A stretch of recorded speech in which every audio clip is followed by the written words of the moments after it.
Hi my dear student of class intermediate.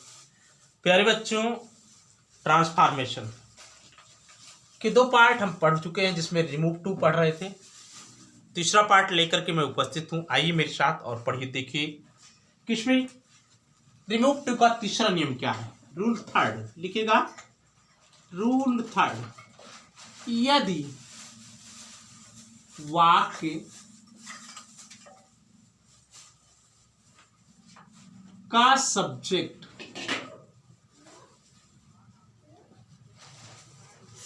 It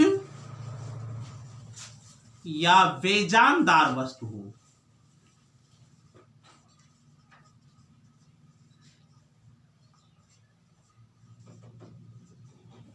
यदि वाक्य का सब्जेक्ट इट या बेजानदार वस्तु हो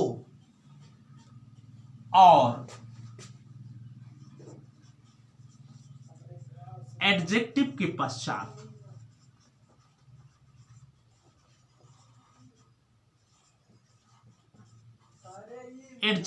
पश्चात फॉर मी, फॉर हिम,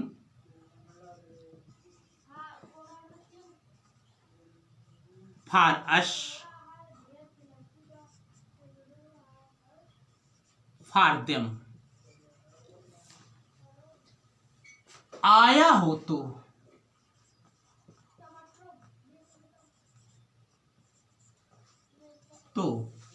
आया हो तो दैट के पश्चात,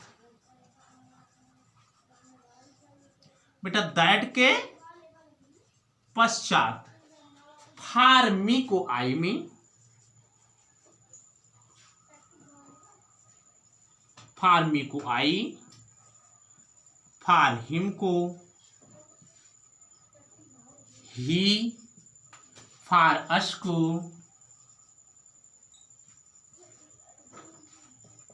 बी, फॉर देम को दे में बदल देते हैं।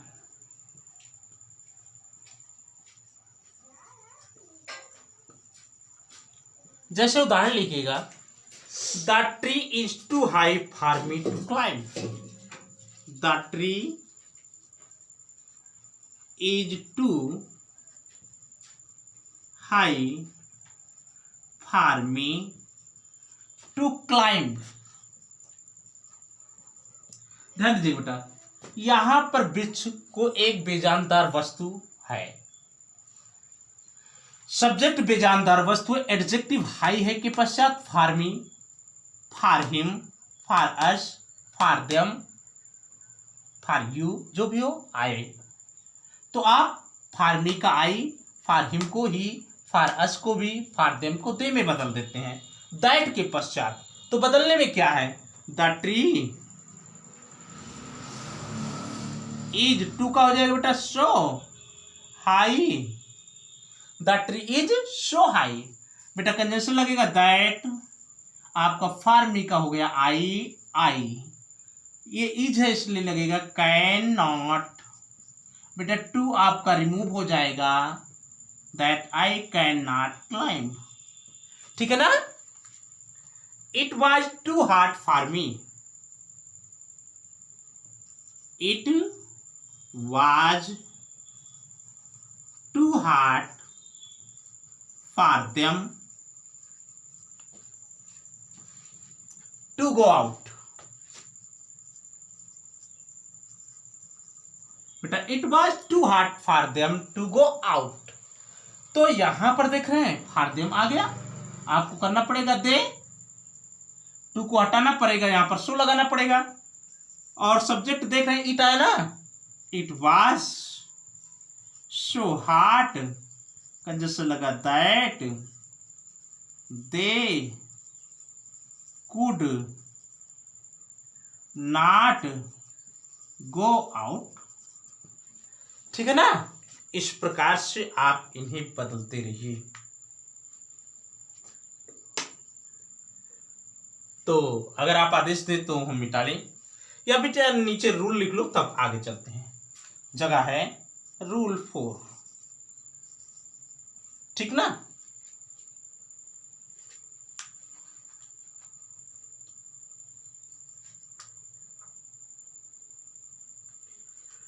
लिखिएगा कुछ वाक्य ऐसे भी होते हैं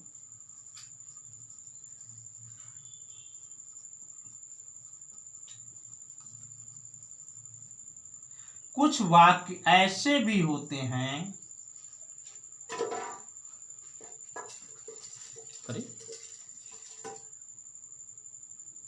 चलिए कुछ वाक्य ऐसे भी होते हैं जिनमें इंफिनिटिव के स्थान पर जिनमें इंफिनिटिव के स्थान पर जिनमें इंफिनिटिव के स्थान पर फॉर प्लस नाउन आता है।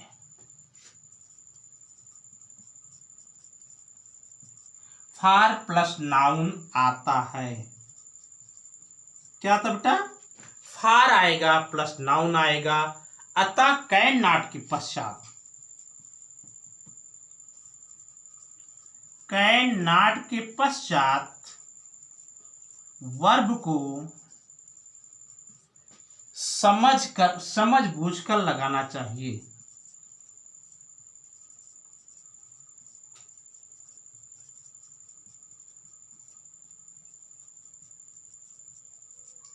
वर्ब को समझ बूझकर लगाना चाहिए। ठीक ना। तो ऊपर मिटा दें ताकि हम उदाहरण कर सकें।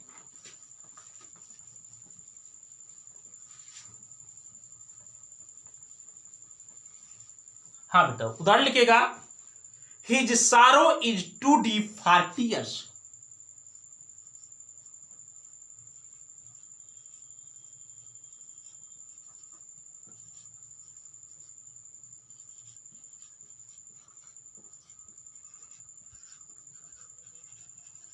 ये है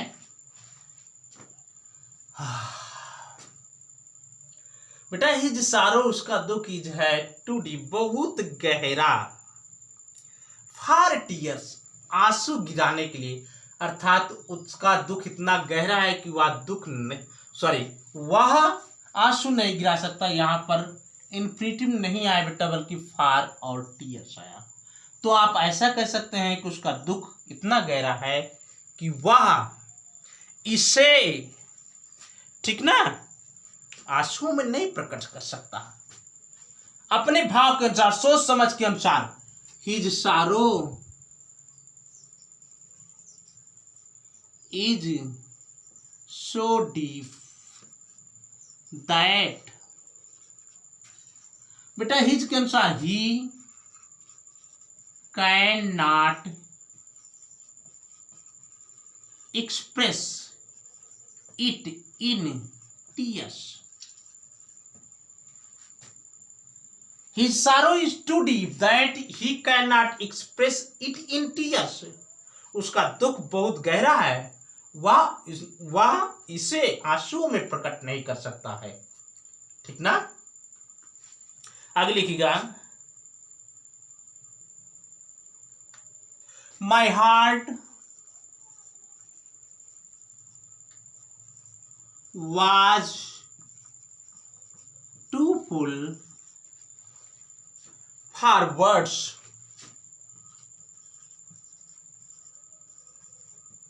My heart was too full. मेरा हृदय बहुत भरा हुआ था।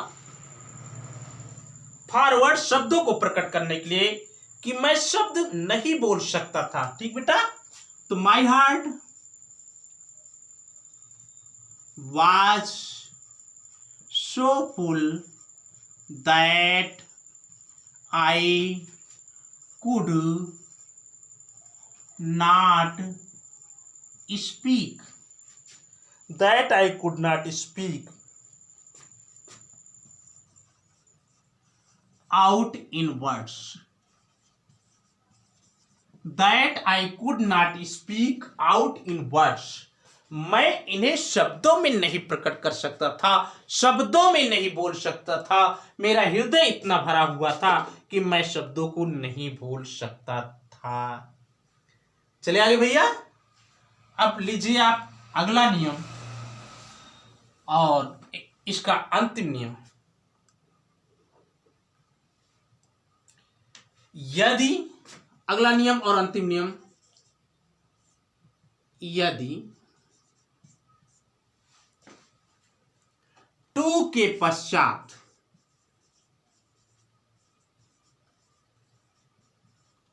एडजेक्टिव हो, यदि टू के पश्चात एडजेक्टिव हो और इंफिनिटिव ना हो, जैसा कि प्रारंभ में बताया गया था,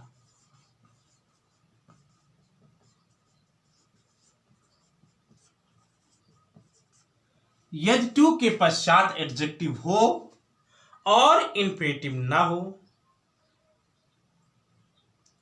तो टू को हटाकर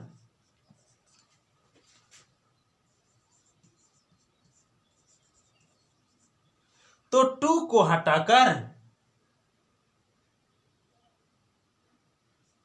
के स्थान पर, टू को हटा देते बेटा, टू के स्थान पर एक्सट्रीमली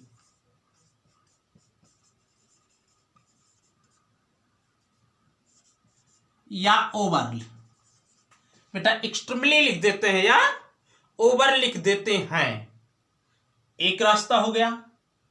अथवा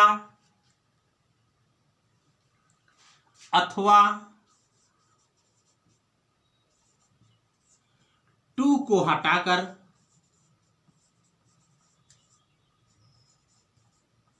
वाक्य के अंत में phrase beyond the proper limit,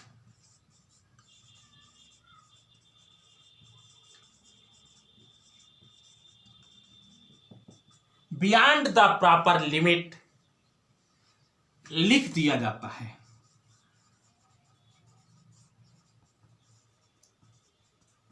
beyond the proper limit लिख दिया जाता है।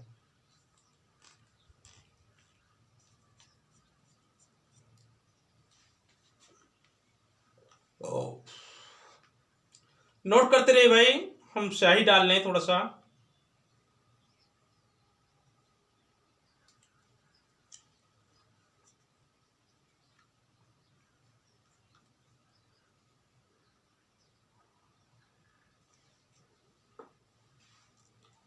देखिए कितने रास्ते बन रहे हैं आपके, दो हो गए ना, तीसरा रास्ता एक और है।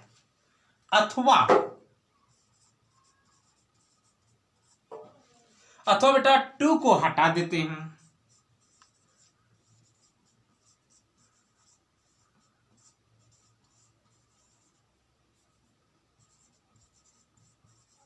टू को क्या करेंगे, हटा देंगे। फिर उसके बाद एडजेक्टिव की कंपैरेटिव डिग्री,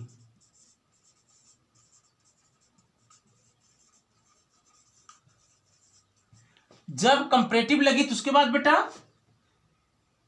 दाइन लगेगा ही, फिर उचित प्रोनाउन लगा देंगे हम,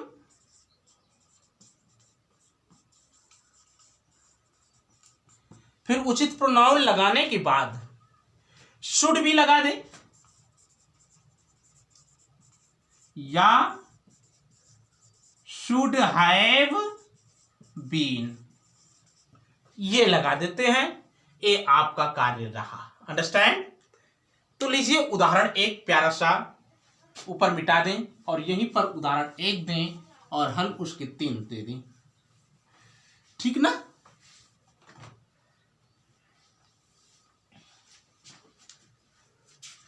एक प्यारा सा उदाहरण आप लीजिएगा।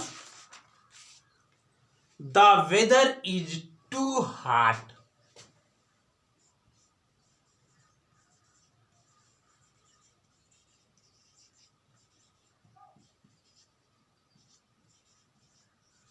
मिला बेटा। अब यहां देख रहे हैं इन्फिनेटिव नहीं है, टू को हटाइए तो बदलते हैं। पहला परिवर्तन शुरू हो गया। द वेदर इज, टू हट गया, extremely. The weather is extremely. Extremely लगाए या आप ओवर लगा सकते हैं, ओवर हार्ट हो गया। अथवा the weather is hot. The weather is hot beyond the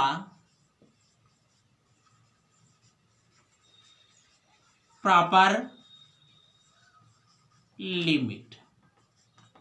हो गया बेटा ना।